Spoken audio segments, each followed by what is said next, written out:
welcome back to Happy Bake Day, where every day is a happy bake day.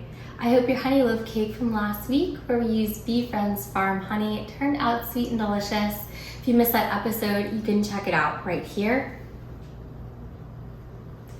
Today, we are going to be making good old-fashioned s'mores, but there is a twist.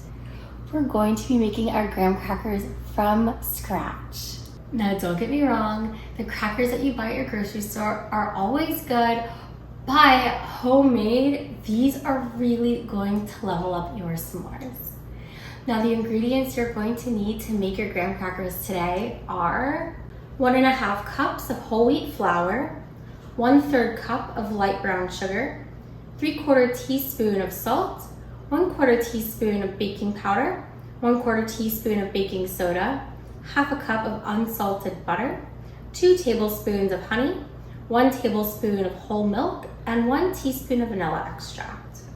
Our first step, as you can see, I do have my food processor pulled out with the blade attachment.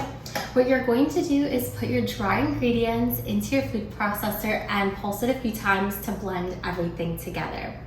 Then what you'll do is you're going to cut your butter, still cold, into chunks about 1/2 inch or so thick, and you're going to put it into your food processor and again pulse until it's well combined with your dry ingredients. After that, you're going to add your remaining wet ingredients and again pulse until your dough starts to form nice thick doughy clumps.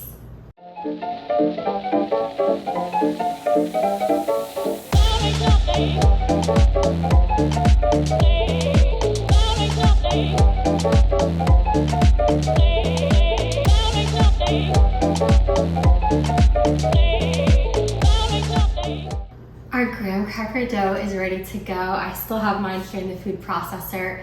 What you're going to do is take it out and form 2 different dough balls. Form those balls into discs and wrap each of them really tightly into some plastic wrap.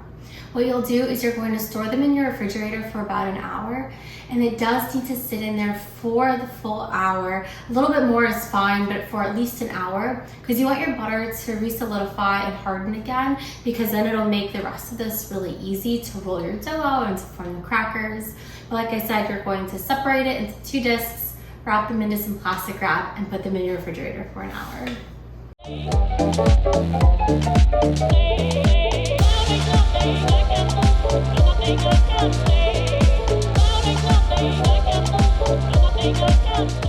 Our 1-hour timer is up and the dough is ready to be rolled out. I have cleaned my countertop and I've brought my flour out. Again, I am using whole wheat flour here. I've also pulled out a rolling pin, a pizza cutter, a ruler, and I have a dough scraper, but I'm not sure if I'm going to use it quite yet. What you're going to do is generously flour your countertop surface with your whole wheat flour and then roll each dough disc out into really thin, about 1/8 of an inch or so thick. Then what you're going to do is take your ruler and you're going to measure out a 9 by 9 inch square. And from that square, you're going to then move it onto a piece of parchment paper and put that parchment paper onto a baking tray. Now I'm going to take my dough discs out of the refrigerator one at a time. That way I'm only working with one and the other one is still chilling in my refrigerator. And then once they're both on my baking trays, then we can move on to the next step.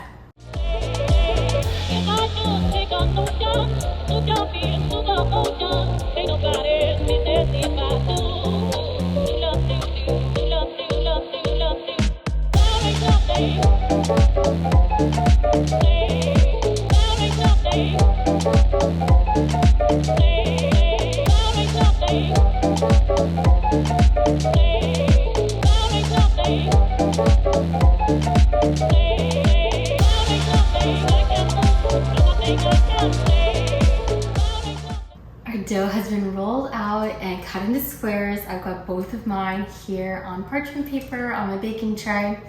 The next step is to preheat our oven to 350 degrees. With our oven preheating, our next step is to cut our squares into rectangles, and we're going to add the signature little holes that graham crackers have. I do have a skewer, though we're gonna use the blunt end of a skewer. If you don't have one of these, it's okay. You can use a fork, it works just as well. I also still have my ruler here, as well as my pizza cutter. Use your ruler if you want, you don't have to, you can always eyeball it as well. What you're going to do is cut 3 long strips in one direction and 4 long strips in the other. That will give you 12 smaller rectangles within your square. Once you make your cut with your pizza cutter, do not separate your cracker, do not separate your dough here. Just leave it as it is. And then you can go ahead and poke your little holes with your skewer.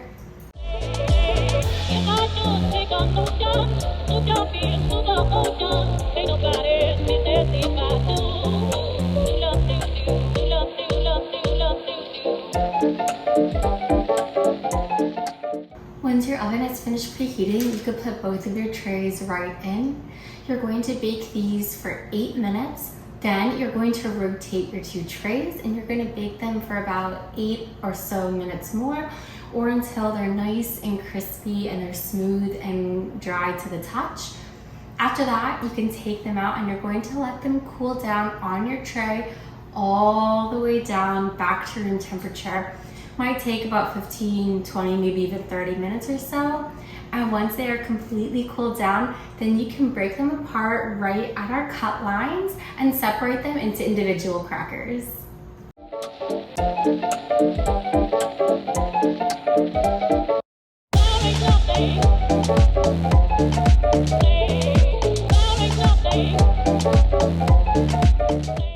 Okay, it is finally time to assemble our s'mores. I have all of my ingredients here.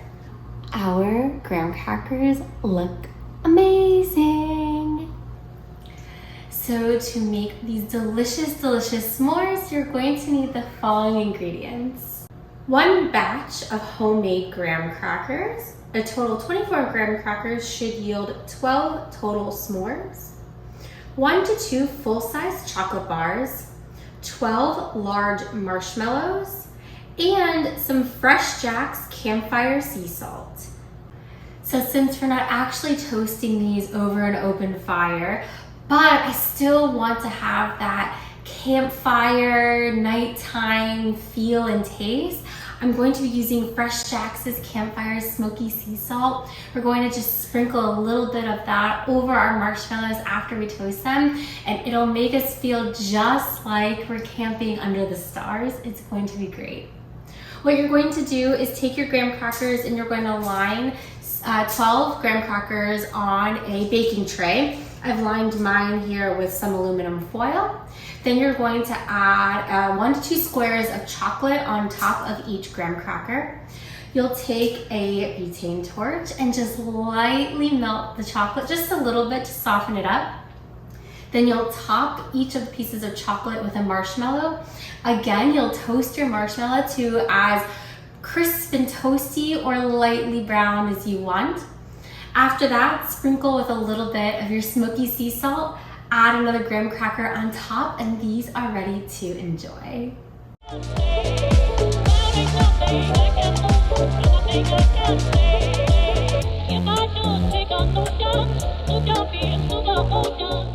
So I got a little too excited topping my marshmallow. As you can see, my graham cracker broke.